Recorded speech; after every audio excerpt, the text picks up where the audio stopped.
What's up, y'all? Matt Stepp, Dave Campbell's Texas Football here in my hotel room in Waco, where I just got done watching Tyler Chapel Hill knock off San Antonio Davenport in 4A Division One. Here with your Friday night instant recap, and we're going to start with we're going to do all 10 semifinal games tonight.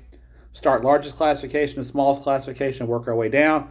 Try to touch on all 10 games in a reasonable amount of time before I get back to work working on state championship previews. Let's start 5A Division One. Aledo. 43-7 win over Forney. The Bearcats, very impressive, jumped out early on Forney, 15-0 in the first 5 minutes of the game, it seems like. Cruised to an easy win. Forney never could dig themselves out of a hole. It was one of those games, just looking at the tweets and kind of watching a little bit of it online. It just seemed like this was a game where Forney had never been there before. Aledo, been there, done that, championship pedigree program, and they showed it tonight.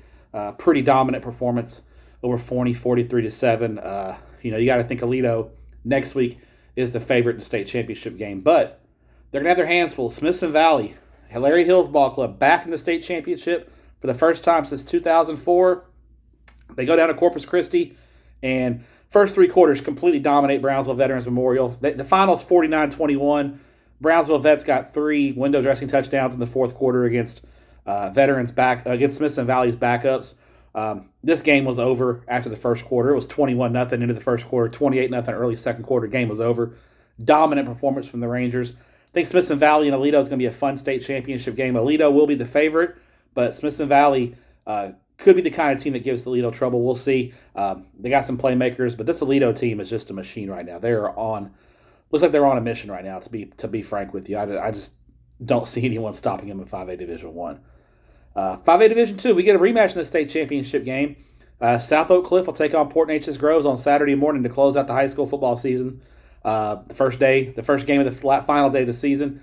Sauk got pushed by Frisco Emerson. They win. Final score, I believe, was 36-24. The game was tied at halftime, but Emerson completely dominated this game. South Oak Cliff didn't have a first down in the first half. The stat sheet at the halftime was totally one-sided, which, if you're Sauk, you're happy you're tied 10-10 at halftime when Emerson had outgained you, 200 yards to 17 and had 12 first downs to none. Danny Green busted a big touchdown run on the opening play of the second half, and the Golden Bears took off from there, held off a late Emerson rally to win 36-24 to play for their third straight state championship. Congrats to Jason Todd's ball club. This is a tremendous coaching job by South Oak Cliff. People say what they want about South Oak Cliff's talent, and they've had a lot of talent, no doubt about it. This is not a team loaded with big-time talent, FBS recruits, that kind of thing. These guys are just a good high school football team. They got a bunch of good players and a bunch of good coaches. They're getting the job done. Congratulations to South Oak Cliff. On the other side, they get P&G once again. Coach Jeff Joseph, in his second year, takes the Indians back to the state championship game, holding off a late Liberty Hill rally, 42-35, to win that game. The P&G crowd is going to be in full force Saturday at AT&T Stadium. If you're a South Oak Cliff fan, you think P&G is not going to outdraw you, think again. P&G is going to show up 20,000 deep, and I'm not joking. That crowd is amazing. P&G, they're up front. They can play with South Oak Cliff. That'll be a fun game. They showed it. They had a little more trouble with the slot T tonight than usual. Liberty Hill emptied the bag. They ran a fake punt on their own 12-yard line and scored an 88-yard touchdown on it. Liberty Hill emptied the bag. In the end, P&G just had a little bit too much for them. Congrats to those guys from the Golden Triangle and getting back to the state championship game. 4A Division 1, we're going to have a fun state championship matchup. I'm excited about this one. Let's start with Anna knocking off Decatur 38-27. Sophomore quarterback Ziondre Williams leads the way, and his defense was outstanding tonight. Watched a good portion of this game. Really slowed down Decatur and Nate Palmer. This game was 38-13 late in the fourth quarter. Decatur gets a couple of window dressing touchdowns late. Anna dominates. Congrats to Seth Parr and the Anna Coyotes. Their first ever state championship game. They'll take on Jeff Reardon and the Chapel Hill Bulldogs, who knocked off Davenport in the game I was at Baylor, 56-33. Ricky Stewart, Demetrius Brisbane, the two SMU commits, put on a show tonight at Baylor. Did a great job. Chapel Hill's offense was on fire in the third quarter, scored 28 points. Their defense, after a slow start, got going. Davenport's a good team, but Chapel Hill, way too much speed for them. We had a lot of talent and athleticism on the field when Anna takes on Tyler Chapel Hill on a Friday afternoon. Or Friday morning. First game Friday morning, Chapel Hill and Anna. And Division II, Gilmer, 79-42 over Glen Rose. This game was a wild shootout. Gilmer jumped on Glen Rose early, never looked back. Will Henderson and company. The Gilmer Buckeyes are one of the hottest teams in the state. They're playing for a state championship for the first time since 2019.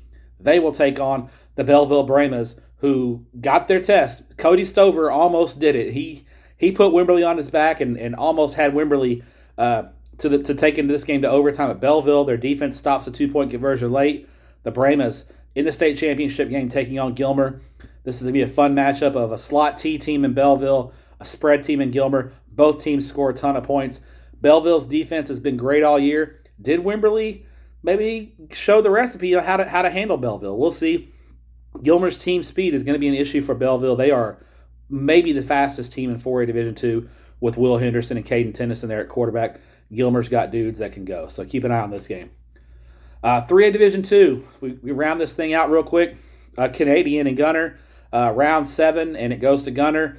The 5th time in 7 meetings, Gunner's taking down Canadian. And this one, after Canadian took a 10-7 lead, Gunner scores 31 straight points, dominates. The difference in this game, to me, was Gunner's defensive line. Canadian's offensive line could not block Gunner in this 38-17 win for Gunner. Cameron Cavalier, the great Canadian quarterback, was running for his life the entire game. Gunner's defensive line totally dominated. And let me tell you something. Walker Overman, the quarterback for Gunner, he's got that dog in him. That dude can play. Not the biggest guy in the world. Not going to be a big-time Division I recruit. But that dude is a winner. He's got dog in him. He gets it done. That dude makes plays. Gunner, back in the state championship game, looking to repeat as state champions. They're going to take on Tidehaven, who won last night. Should be an intriguing matchup, but you got to think Gunner's the favorite. Jake Fizel's ball club, again, looks like the dominant force in 3A Division II. Finally, in Central Texas, right here, just a little south of me in Belton, the Mart Panthers get the rematch with Albany after knocking off Chilton, a feisty Chilton ball club, 38-24. Chilton led by at halftime. Martin roars back in the second half, just like they did last week against Lovelady. Mart gets the win, and 38-24 in a good Central Texas showdown there. Great ball game over at Mary Hardin Baylor. The Mart Panthers will get to take on the Albany Lions and try to get revenge for last year's win that Albany got. So that's it here from my hotel in Waco. I'm going to get a little sleep, get a little work done, and tomorrow back at it, 4 o'clock at Baylor, Humble, Summer Creek, and Cibolo Steel. Y'all have a great night.